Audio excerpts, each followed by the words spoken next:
The day my parents' will was read, I learned my younger brother inherited their $800,000 mansion in New York. And I got a broken cabin in the middle of Alaska. That same night in our cramped kitchen, my fiancé threw the ring onto the table and called me a pathetic loser. He shouted that I would never amount to anything as he slammed the door so hard the frame shook. For a moment, I believed him. I believed all of them. I thought that was the end of my story. I didn't know it was only the beginning. My name is Olivia Hale, and for most of my life I learned how to disappear in plain sight. I grew up in a family where love was measured in expectations, and expectations were always stacked on my younger brother's side of the scale.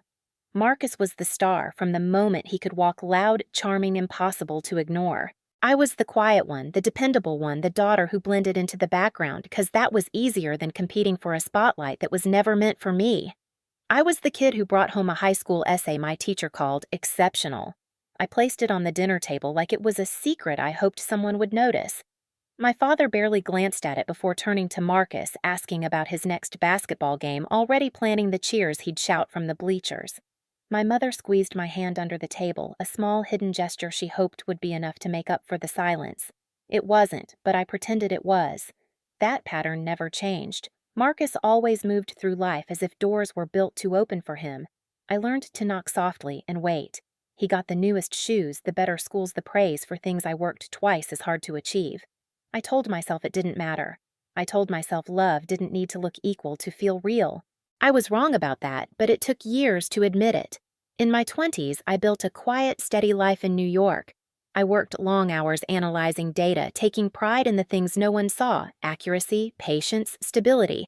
I wasn't flashy, but I was reliable, and for a while I believed that was enough. When Daniel came into my life, he said he loved that about me, that I was thoughtful, grounded, different from the people he'd dated before. I held on to those words like they were a promise, but over time, admiration turned into comparison. He'd glance at Marcus's life, his job, his suits, the places he traveled, and ask why I didn't push harder, why I didn't dress the part, why I didn't aim bigger. I laughed it off because that's what I'd been trained to do: swallow the sting, keep the peace. I assumed love meant patience. I didn't realize it could also mean erosion. Then came the will reading. I walked into the attorney's office with a thin thread of hope, the kind of hope you don't admit out loud. Maybe my parents had seen me more clearly than I thought. Maybe my mother had fought for something fair. Marcus strutted in like it was a formality, like he already knew how the story ended. He did. I didn't. He walked away with the New York mansion, 4 bedrooms, high ceilings, sunlight pouring through windows that had always felt like a dream. I walked away with a cabin in Alaska so old the attorney hesitated before sliding the deed across the table. Marcus grinned. I felt the floor tilt, and that was the moment I started to question everything I thought I knew about my family and myself. Daniel didn't even wait for me to get home before he started unraveling. He'd already heard from Marcus, of course he had. News traveled fast when it made me look small. When I stepped through the door of our apartment, Daniel was standing in the kitchen with his arms crossed, jaw tight, like he'd been rehearsing a speech he couldn't wait to deliver.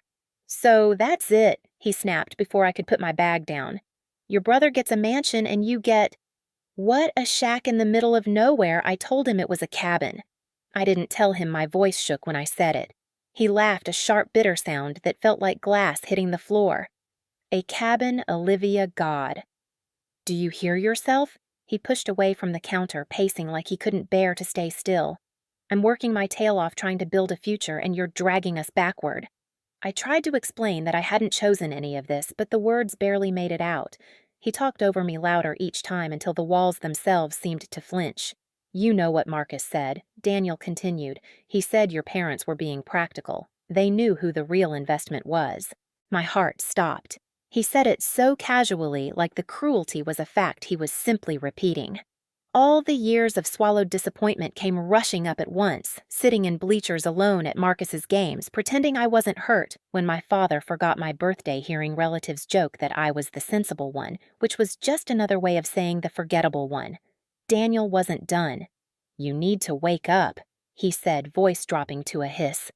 "You'll never amount to anything if you keep living like this. No ambition, no drive.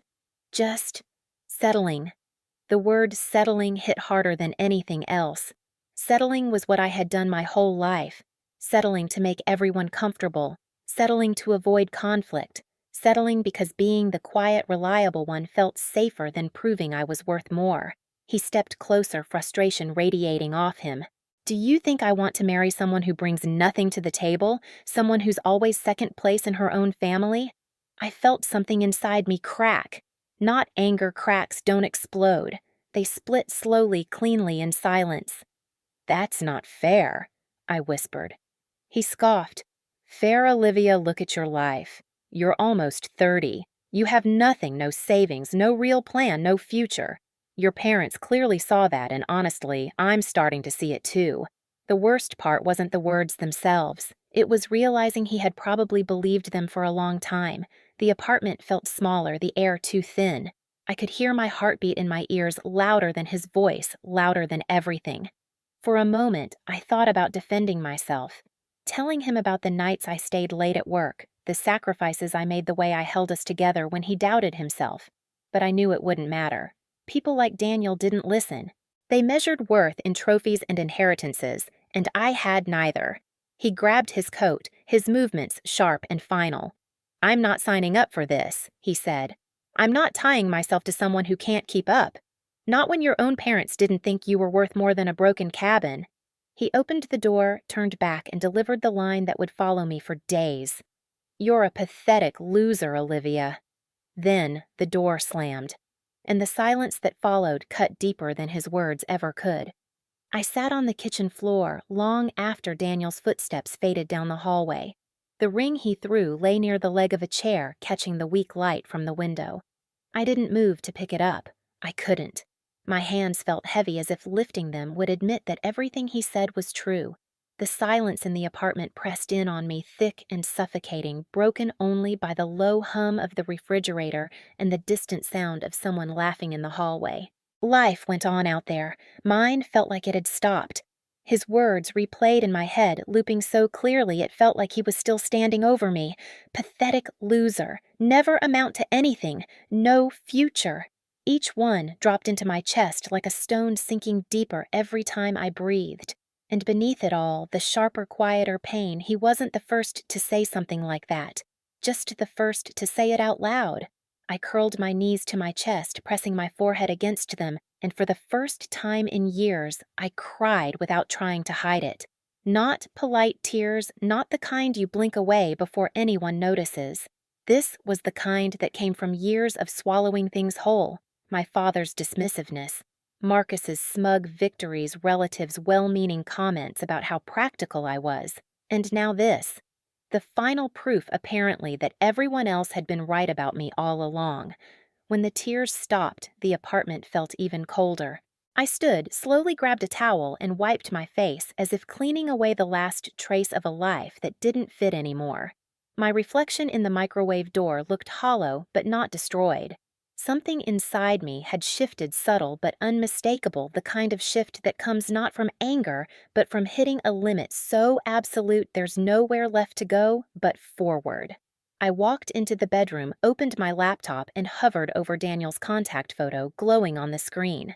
For years, I'd shaped myself around that man's expectations, convincing myself that love meant adjusting, softening, shrinking. But the truth sat heavy and undeniable now. Love shouldn't make you smaller.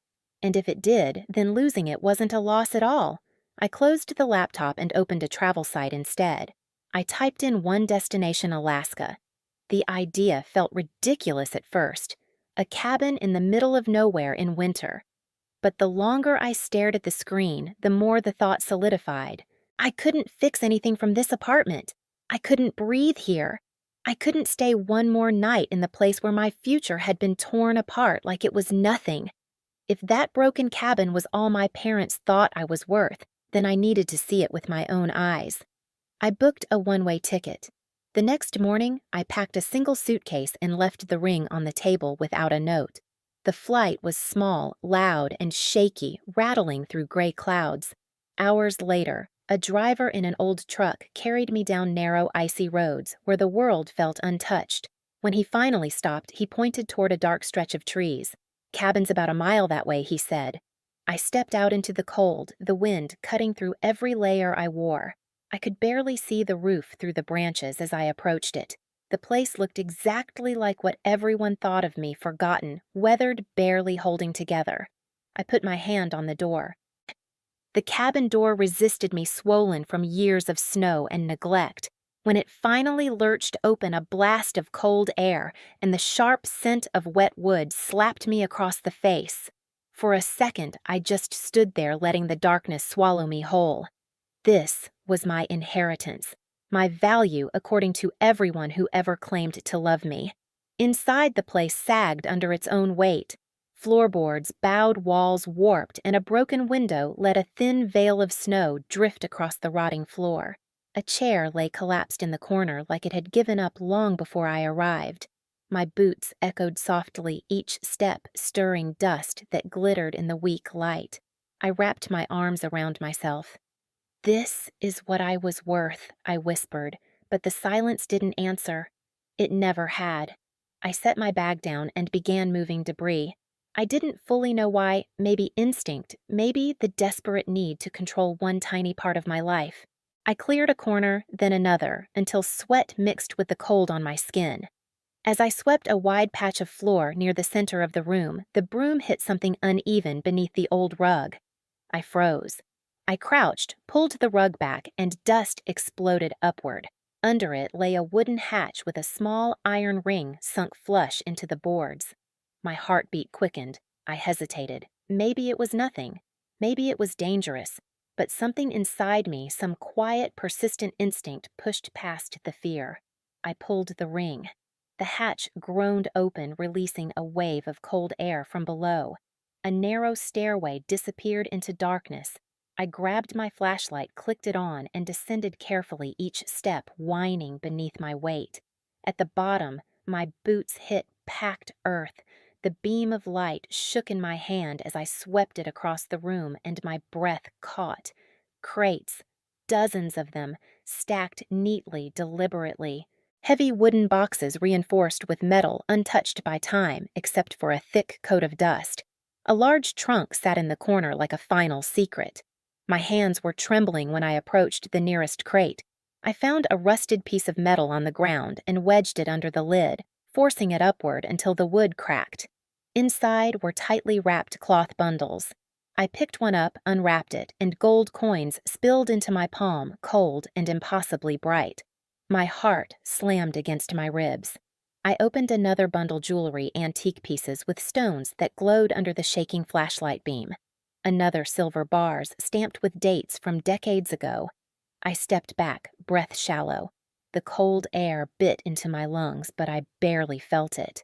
There was wealth here, immense, staggering wealth. I turned in a slow circle, the flashlight catching edges of metal glints of gold-stacked crates filled with everything. My pulse roared in my ears. I whispered to the darkness, "What did you leave me?" I moved toward the trunk in the corner, hands shaking harder with every step. I lifted the lid. Inside were ledgers, old brittle pages, lists of payments, land rights, resource claims. My family name appeared over and over: timber rights, mineral rights, contracts worth more than anything Marcus had ever bragged about. Under a stack of pages, I saw an envelope. My name written across the front in faded, familiar handwriting. My knees nearly buckled. I opened it carefully. The paper crackled as I unfolded it, and my mother's voice filled the room, even though she was gone. "Olivia, if you are reading this, your father and I are no longer with you. I need you to understand something we never said enough. We saw strength in you, not loud, not showy, but deep. You care about people, about integrity, about legacy. Marcus cares about how things look. You care about what they mean. This cabin holds our family's true inheritance.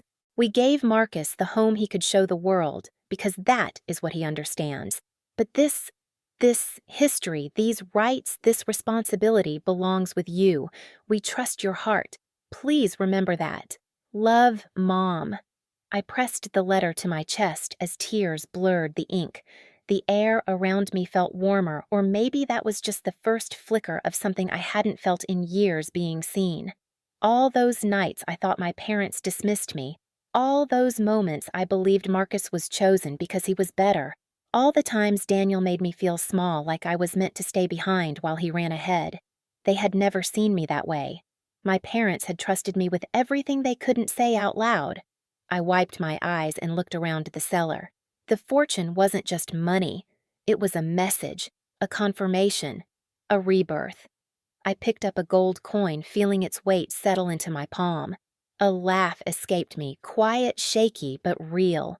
I wasn't the mistake I whispered. I wasn't the afterthought. The cabin above creaked softly, but now it sounded different. Not like a warning, like an acknowledgement. I climbed the stairs slowly, carrying the letter like it was part of my heartbeat. When I reached the main room again, the wind rattled the broken window, sending a curl of snow onto the floor. I stood in the center of the cabin, breathing deeply, letting everything settle: the betrayal, the discovery, the truth. Daniel's voice flashed in my mind: pathetic loser. Marcus's smirk at the attorney's office. Years of whispers telling me I was less. I exhaled. They were wrong. For the first time in my life, I felt it: not anger, not revenge, but power. Quiet, steady, undeniable power.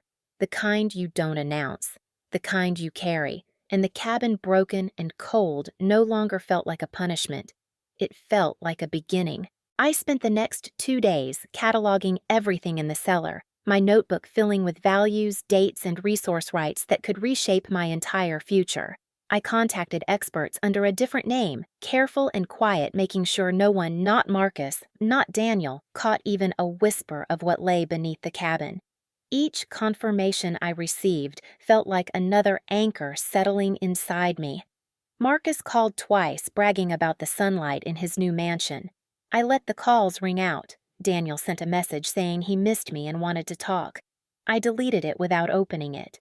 For the first time, I wasn't reacting to their expectations. I was choosing my own direction. I wasn't the overlooked daughter anymore. I wasn't anyone's second option. I was the one holding the real legacy. I left Alaska with my mother's letter tucked safely in my bag and a steadiness in my chest I had never felt before. The world hadn't changed. Marcus still flaunted his mansion. Daniel still chased appearances, but I had. The cabin hadn't broken me. It rebuilt me into someone who no longer needed their approval to stand tall. If you were the one who opened that trapdoor and found the truth buried beneath your past, what would you have done? If this story speaks to you, share your thoughts below and subscribe so you don't miss the next one.